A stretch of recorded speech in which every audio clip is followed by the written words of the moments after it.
Hello everyone, कैसे सभी लोग? I hope all of you are doing great. Welcome to this new channel which is unfiltered by Unacademy and I hope all of you are doing great. Basically this is a very new initiative by Unacademy जहां पर as an educator मैं learner से बात कर सकता हूँ. सी as such ना plus पे ना स्पेशल पे ऐसा कोई मौका मिल पाता है जहां पर मैं किसी लर्नर से फेस टू फेस बात कर पाऊँ, क्योंकि वहां पर ऐसा होता है कि I can just take a doubt and solve that. I don't have any other option or I don't have any other way to talk to that learner face to face, जहाँ पर अब वो मुझसे कुछ face to face query पूछ पाए और मैं उसको solve कर पाऊँ. So this is basically a very big initiative by Unacademy where this channel, which is unfiltered by Unacademy, caters this specific need. Also ये आपका अगेन फर्स्ट सेशन है. ऐसे और बहुत सारे सेशन आपके फ्यूचर में आने वाले हैं. ठीक, सो अगर आप ऐसे ही आगे जाके फीचर होना चाहते हैं किसी भी ऐसे वीडियो के अंदर, किसी भी ऐसे सेशन के अंदर जो कि एक पॉडकास्ट टाइप सेशन रहने वाला है, तो आप जरूर से नीचे कमेंट कर सकते हैं और रैंडमली जो भी स्टूडेंट रहेगा वो पिक किया जाएगा. इसी के साथ साथ इस सेशन के अंदर कुछ क्वेश्चंस रहेंगे जो कि ऑफकोर्स वर्षराज मुझसे पूछेंगे. बट अगर आपको कोई भी और क्वेश्चंस पूछने हैं, कोई और अगर आपकी क्वेरीज हैं, तो वो आप श्योरली कमेंट्स में जो है वो नीचे पोस्ट कर सकते हैं. इसी के साथ साथ I hope that we can start with today's session. वर्ष, आपके जो भी क्वेश्चंस हो आप मुझसे पूछना चालू कर सकते हैं. Sir, I am Varshraj from class 12th and I am preparing for JEE exams, JEE Mains and Advanced, as you know. And my first question to you is that what will you as a teacher will suggest me to motivate such weak-willed students that have nothing to do? Okay, so I personally feel that it is not about will. It is about that we don't find our responsibility, या फिर हम अपना motivation नहीं समझ पाते हैं.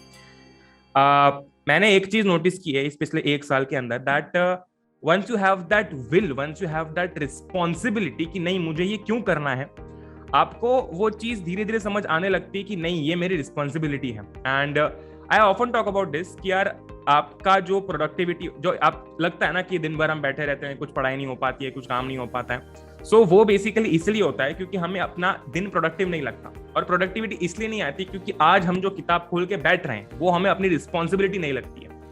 अब ऐसा सच जब हम हमारे पेरेंट्स की बात करते हैं, फिर किसी भी और व्यक्ति की बात करते हैं, तो सबका अपना अपना एक जॉब है. उसको एक जॉब मिला हुआ है, उस व्यक्ति को ये करना है, तो उसके सर पर रिस्पॉन्सिबिलिटी है. राइट, अब अगर आप किसी व्यक्ति को बोलते हो कि वो जॉब में क्यों जाता है, वो जॉब करने क्यों जाता है, क्योंकि वो उसकी रिस्पॉन्सिबिलिटी, राइट, वो उसको पूरी करनी है. वैसे ही जब हम बात करते हैं कि हमारी जब तक एक रिस्पॉन्सिबिलिटी नहीं बन जाती, हमें अगर अपना काम एक रिस्पॉन्सिबिलिटी वाला काम नहीं लगता, तब तक ये प्रॉब्लम आती है. जिस दिन हमने अपने किताब मतलब हमने अपने काम को या फिर जो भी हम कर रहे हैं, इन शॉर्ट जो भी हम कर रहे हैं, उसको एक रिस्पॉन्सिबिलिटी समझ ली ना, of course we are going to just blow up with a lot of ideas and blow up with a lot of productive days. So this is going to be my answer for this. Thank you, sir, for the answer. I have a next question regarding to such as students myself, that I am not such as bright student as a topper. So what changes should I bring in myself to become such as much as like a topper? Okay, so like I have never believed in the concept of toppers. Point ये होता है कि हम खुद के previous result से कितना better कर सकते हैं, कितना अच्छा कर सकते हैं ना. अगर मैं क्लास 9th की बात करता हूँ, क्लास 10th की बात करता हूँ, तो क्लास 9-10 तक बहुत अच्छे मार्क्स स्कोर करना हमारा एक एम होता है.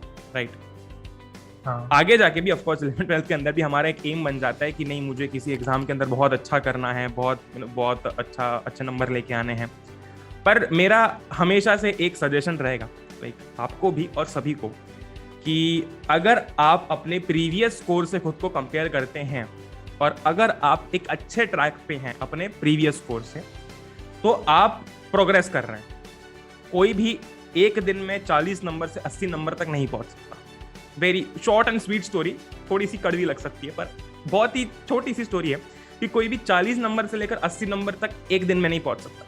लेकिन अगर किसी बच्चे के अपनी 9th क्लास में 40 नंबर आए थे और अगर उसी बच्चे ने लेट अस से कि मैथ्स में उसको 9th क्लास में 40 नंबर आए थे, ठीक, 80 में से, है ना, और कल कोट के 10th की फाइनल बोर्ड एग्जामिनेशन के अंदर उसको 72 मार्क्स आए 80 में से, उस बच्चे ने सीधा 32 मार्क्स का प्रोग्रेस किया है.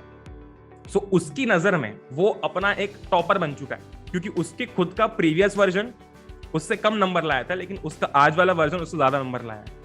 सो पॉइंट यही है कि आप जब खुद से कंपेयर करने लग जाओगे खुद को कि मैं पहले ऐसा था, अब ऐसा हूँ, अब बेटर होते जा रहा हूँ, आपको दुनिया नहीं दिखेगी, फिर आप अपने आप लोगों से आगे निकलने लगोगे और आपको वो फील भी नहीं होगा, क्योंकि आप खुद से खुद को कंपेयर कर रहे हो, किसी और से नहीं कर रहे हो, इन शॉर्ट।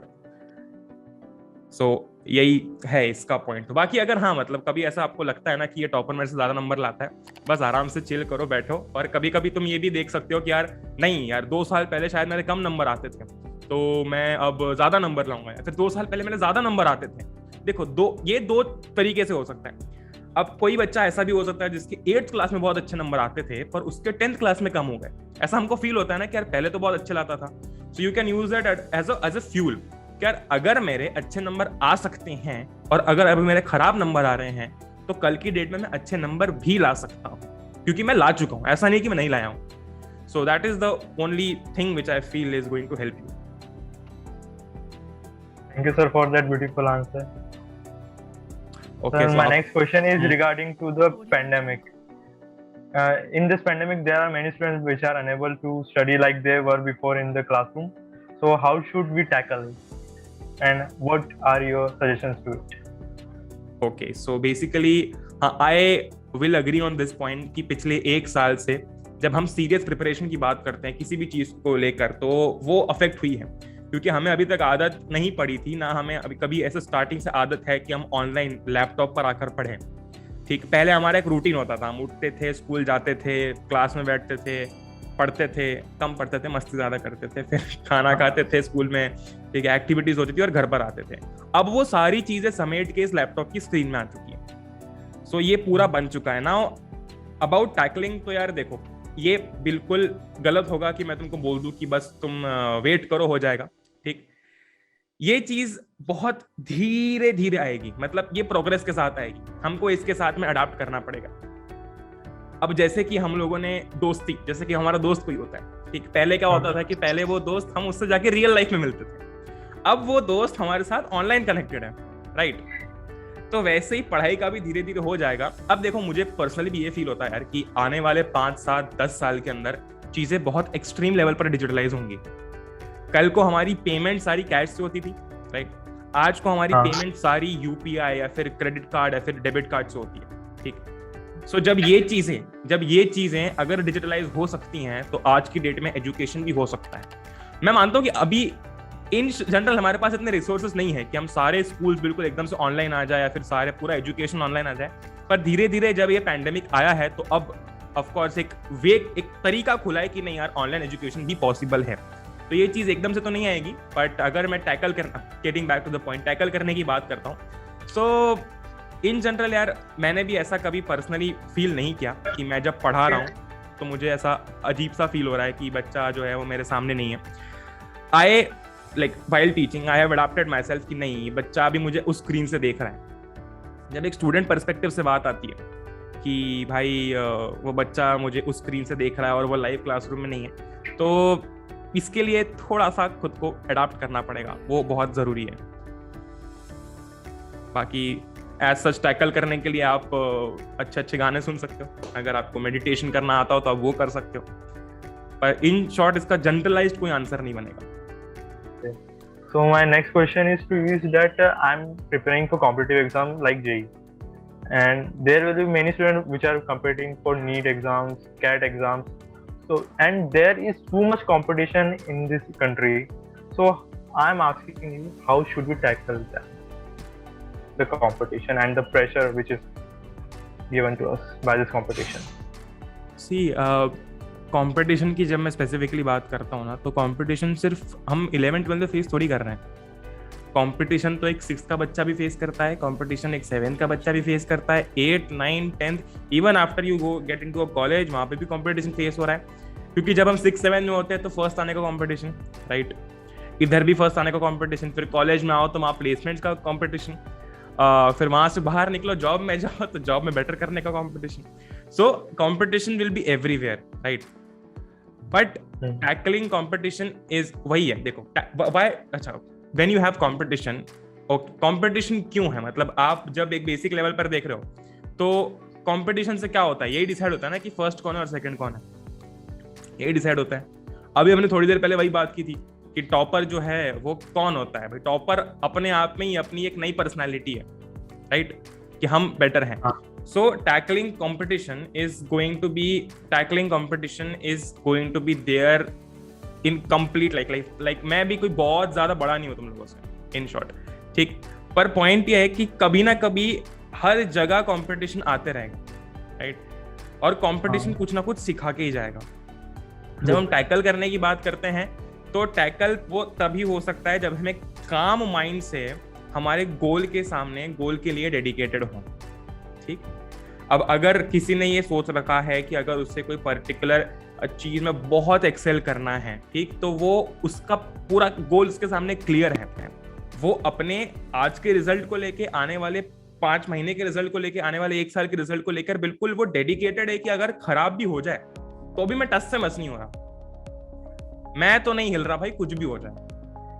और देखो, बहुत सारे लोग होंगे जो लकी होंगे, बहुत सारे लोग होंगे जो जिनका लक अच्छा होता है, बहुत सारे लोग होते हैं, ठीक, जिनका हार्डवर्क भी होता है और जिनका लक भी होता है. लेकिन एक तीसरी कैटेगरी होती है जो कि होती है एक्सट्रीम हार्डवर्क वाली, और ये सबको बीट कर देती है, ये सबको बीट कर सकती है. हो सकता है रूम में बहुत सारे लोग हों, बट तुमने सुना हो ना कि like if you are in the room जिसके अंदर बहुत सारे लोग हैं, जहां पर आप स्मार्टेस्ट हो, तो आप एक गलत रूम में हो. वैसी एक और आप चीज कह सकते हो, ये भी मैंने एक इंटरव्यू में सुना था, कि आप अगर किसी रूम के अंदर हो, ठीक, तो वहां पर हो सकता है कि कोई बहुत अच्छा कर रहा हो अपनी लाइफ में, कोई बहुत अच्छा हो, कोई बहुत ऐसा है, कोई बहुत लकी है, पर you should be the hardest working person there. This is the way you beat competition. That is the only one key that I have ever like came across. Sir, my next question is to you is that why did you choose Unacademy? Okay, so choosing Unacademy, like first of all, I am getting a very good platform here, right? Like अगर मुझे कोई class लेनी है, मेरे पास में 3 अलग अलग options available हैं कि मैं प्लस से बच्चे को पढ़ा सकता हूँ, वहाँ पर उसके डाउट्स ले सकता हूँ. ठीक, लाइक सेकंड ये है कि स्पेशल क्लास में मैं पढ़ा सकता हूँ, वहाँ पर बहुत सारे बच्चे आते हैं और वहाँ पे मैं उनको लाइव पढ़ा सकता हूँ. मतलब मेरे पास में सारे टूल्स हैं, मुझे बस एक पेन टैब के थ्रू पढ़ाना है. वहाँ पर मेरे पास में सब कुछ है, जहाँ पर मैं अपनी PDF होस्ट, मतलब इन शॉर्ट एक प्लेटफॉर्म है जो कि बहुत ही क्लियर है. एम यही है कि भाई बच्चे और लर्नर के बीच का जो लर्नर और एजुकेटर के बीच का जो डिस्टेंस है वो बिल्कुल कम हो जाए, right? So that is why I feel कि आई चोज अनअकैडमी, और यहाँ पर मुझे एक बहुत ही वास्ट प्लेटफॉर्म मिल रहा है, और अनअकैडमी के अंदर ही अलग अलग जगहें हैं जहाँ पर मैं पढ़ा सकता हूँ. ठीक, एंड मैं इन शॉर्ट एक लर्नर का जो पूरा डाउट की जो प्रोफाइल होती है वो अच्छी तरीके से सॉल्व कर. सो या I feel that is why I chose Unacademy. Thank you, sir, for this response. And I am asking another question according to the Unacademy. This platform has given me so much I cannot imagine, because I am like a dumb child, which is like can nothing do without any educators के touch के बिना, मैं उसके बिना कुछ भी नहीं कर सकता हूँ. तो इस जो Unacademy के प्लेटफॉर्म है, उससे आपने बच्चों की तरफ आपको कैसा लगा रहा, आपको कैसा रिस्पॉन्स रहा, आपको कैसा लगा? मतलब from the learners, from the learner perspective that I am asking. Like it has been a very great response. मतलब I am specifically class 9th and 10th educator, and जो मैंने पर्सनली ये फील किया है कि जब हमारी क्लासेस होती हैं तो एक लर्नर लाइक ही वेट्स कि यार एक जब क्लास होगी तो अब मैं पढ़ूंगा, सर की जब क्लास होगी तो मैं पढ़ूंगा. So it has been a great response. हमारी कुछ ऐसी मैराथन्स नहीं है जिसमें अराउंड 6-7 हज़ार बच्चे लाइव थे. ठीक, वो 3 घंटा चली थी, उसमें 6-7 हज़ार बच्चे स्पेशल क्लास पे लाइव थे, और उसमें से यू वोंट इमेजिन कि लाइक स्टार्टिंग में 7,000 थे, and that peak just came down to 6,000 बच्चे 3 घंटे तक सेशन के एंड तक साथ में पढ़ रहे थे. सो that is the response that I feel कि नहीं भाई, अगर मतलब तुमको कुछ यहाँ पर प्लेटफॉर्म पर है तो दैट हैज टू बी बिल्कुल प्यारा सा और अच्छा सा, क्योंकि ऐसे बिल्कुल ये लर्नर का जो रिस्पॉन्स रहा है that has been very good. ठीक, सो आई पर्सनली फील कि एक लर्नर पर्सपेक्टिव से भी बहुत अच्छा सा रहा है रिस्पॉन्स जो रहा है, that has been very good. और आई कैन फील कि like learners choose Unacademy, like they feel कि नहीं, it is a good platform because you are getting lots and lots of options. लेकिन यहाँ पर अभी फिलहाल एक कॉम्बैट का टेस्ट भी है. It is a free scholarship test, right? अब जब हम स्कॉलरशिप टेस्ट की बात करते हैं तो स्कॉलरशिप टेस्ट जनरली कैसी होती है कि वहाँ पर आपको कुछ ना कुछ ऐसा फॉर्म वॉर्म निकले वगैरह वगैरह. बट इन शॉर्ट जो स्कॉलरशिप टेस्ट यहाँ पर है, it is a free scholarship test which is Unacademy combat, ठीक। और यहाँ पर बहुत सारे ऑप्शंस आपके पास अवेलेबल होते हैं, इसके अंदर प्राइसेस भी होती है, ऑफ कोर्स स्कॉलरशिप टेस्ट है तो स्कॉलरशिप टेस्ट ही है। सो आई फील कि लर्नर पर्सपेक्टिव से हर एक पॉइंट पर प्रिपरेशन से लेकर लेक्चर से लेकर मटेरियल से लेकर अवेलेबल है। तो I feel like as you said कि लर्नर पर्सपेक्टिव से आपका भी बहुत यहाँ पर बेनिफिट रहा है। So I can feel that कि जब कोई बच्चा मेरी क्लास में आता तो उसको भी ऐसे ही शायद फील होता होगा। Thank you sir. सर मेरा आपसे एक और सवाल है कि मैं जैसे काफ़ी अनप्रोडक्टिवली काम करता हूँ कि मैं सुबह 11 बजे उठता हूँ, रात को 12 बजे 1 बजे सोता हूँ, तो वो मतलब कि क्वारंटाइन में तो ऐसा सबका ऐसा हो गया, तो मैं अपना को मोर प्रोडक्टिव कैसे बनाऊँ, मुझे थोड़ा बताइए। तुम्हें पर्सनली ऐसा लगता है कि मतलब एक एजुकेटर भी इंसान ही है ना तो वो भी ऐसे ही कभी ना कभी करता होगा कि लेट उठ रहे हैं आज या फिर थोड़ा सा लेट सो रहे हैं, right. What I have done in my life is and which has helped me कि मैंने अपनी प्रायोरिटी लिस्ट सेट कर रखी है। मेरी लाइफ में प्रायोरिटी में क्या है, मेरी लाइफ में प्रायोरिटी में वो रात को मूवी देखना है या फिर कल सुबह मेरी 11-12 बजे जो क्लास होगी वो है। अब मेरा दिमाग मुझे कहेगा कि यार अभी पिक्चर देख ले, उठ जाना, थोड़ा सा आज लेट सो जाना, ये कहेगा। पर मुझे पता है प्रायोरिटी वाइज कि अगर वो 11 बजे की क्लास कल है और अगर उसमें बहुत सारे बच्चे आएंगे तो that is going to be more important for me, right. So मैं वो चूज करूंगा। सो मैंने एक प्रायोरिटी लिस्ट बना ली। अगर आपको देख, अब रात को जब तुम सोते हो तो तुम्हें पता है कि कल सुबह उठ के मुझे ये पढ़ना है, फिर ये करना है, राइट। पर अगर हम 1-2 बजे सो रहे हैं तो कुछ कारण से सो रहे हैं, या तो हम पिक्चर देख रहे हैं, या तो हम गेम खेल रहे हैं, या कुछ और कर रहे हैं, राइट, या फिर हम यूट्यूब वीडियोस देख रहे हैं, इन शॉर्ट, है ना। ये ज्यादा है, तीसरा वाला ज्यादा है, ठीक है। सो वो एक बार खुद से पूछो, एक प्रायोरिटी लिस्ट बनाओ कि यार ये 4 काम मेरे सामने हैं। अब कल सुबह उठ के मुझे अगर पढ़ना है तो मुझे अभी जल्दी सोना पड़ेगा, और अभी जल्दी सोना इंपॉर्टेंट है कि ये मूवी या फिर ये वीडियो या फिर ये गेम खेलना इंपॉर्टेंट है। अगर कल सुबह कुछ नहीं है तो तुम कर सकते हो।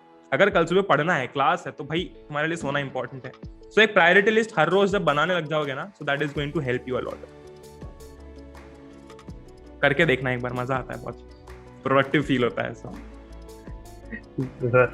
सर मेरा क्वेश्चन है कि जब हम मतलब कि एग्जाम्स देते तो हम मतलब कि अपर क्लास में हमको बोलते हैं कि इस बुक में से पढ़ लो, इसमें से क्वेश्चंस आएंगे, या इस से पढ़ लो, इसमें से क्वेश्चंस आएंगे, तो आपका इस बारे में क्या विचार है? मतलब एज इन मतलब किस प्रकार, मतलब ऐसा होता है कि नहीं होता, ऐसा पूछना चाह रहे हो क्या? हाँ ऐसा होता है कि नहीं? देखो, ये 10th क्लास तक तो एक चीज मैं बता दूं, क्लियर है कि आपका मतलब आपकी जो NCERT है वो सब कुछ है। You might have experience this in class 10। आपने एक्सपीरियंस किया होगा कि आपके जो पेपर के अंदर सवाल आए हैं वो तुम्हारी बुक से ही आए हैं। मैंने एक चीज पता है बहुत नोटिस की है, जो कि कुछ मतलब लोग ऐसा, कुछ बच्चे ऐसा फील करते हैं कि अगर वो रेफरेंस बुक्स लेकर आएंगे और अगर वो सभी रेफरेंस बुक से पढ़ेंगे तो उनके बहुत अच्छे नंबर आएंगे। पर हमें ये भी तो समझना पड़ेगा कि वो रेफरेंस बुक्स जो हैं वो कौन से सिलेबस की रेफरेंस बुक्स हैं। वो सिलेबस की जो भी आपके बोर्ड ने आपको असाइन किया है। अब वहां से कोई ना कोई बुक भी आपके पास होगी, तो जैसे कि हमारे पास NCERT है, तो इन शॉर्ट जो हमारे रेफरेंस बुक में है वो सारा का सारा आपके NCERT के अंदर है, राइट। तो रेफरेंस बुक मैं हमेशा यही सजेस्ट करता आया हूँ सभी बच्चों को कि आप अगर कोई खरीदते हो तो ऐसी होनी चाहिए जो कि आपके क्वेश्चंस वाला पार्ट ज्यादा कैटर करती है, क्योंकि हमारी NCERT के अंदर क्वेश्चंस लिमिटेड है, कि मतलब इस लिमिट के बाद क्वेश्चन है ही नहीं ना, मतलब 15-20 क्वेश्चन है, उसके बाद क्वेश्चन ही नहीं है। तो सबसे इंपॉर्टेंट है सैंपल पेपर, और दूसरा आपकी अगर क्वेश्चन बैंक वाली बुक्स होती है वो, उसमें आपकी क्वेश्चंस की प्रैक्टिस होती है, और स्पेसिफिकली प्रीवियस ईयर क्वेश्चंस। ऐसे क्वेश्चन जब आप प्रीवियस ईयर क्वेश्चंस करते हो तब आपको लगता है कि नहीं यार, और उसमें फीलिंग भी आती है, पता है, उसमें फीलिंग आती है कि नहीं यार ये पिछले साल का क्वेश्चन और मैंने कर लिया, मतलब मैं पिछले साल का पेपर सॉल्व कर पाया। तो ज्यादा मैं प्रेफरेंस हमेशा यही बोलता हूँ कि प्रेफरेंस हमेशा ऐसी बुक्स पर देना जिनमें आपके क्वेश्चन ज्यादा होते हैं, है ना, और आपके अमाउंट ऑफ क्वेश्चन ज्यादा होता है, फिर जिसमें प्रीवियस ईयर क्वेश्चंस होते हैं, इन शॉर्ट।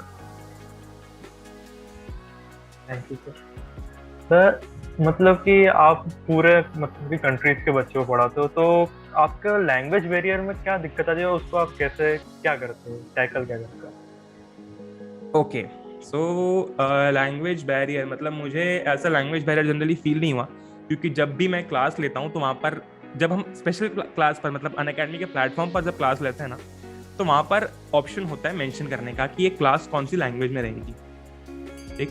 तो मोस्टली आई मेंशन इंग्लिश क्योंकि अभी जैसे we are talking right now, तो I am using some English words, I am using some English lines, like I am using some Hindi lines, मैं हिंदी में बात कर रहा हूँ। सो एज सच मुझे ऐसा कोई प्रॉब्लम नहीं आया है, बट हाँ कभी कभी ऐसा होता है कि कुछ बच्चे अगर कोई लैंग्वेज नहीं समझ पाते हैं, सो अगर किसी को कोई पर्टिकुलर चीज में ही कुछ लैंग्वेज मतलब कुछ समझना था, तो मैं उसको इंग्लिश में रिपीट कर देता हूँ, सो दैट ही और she gets whatever he wants to no.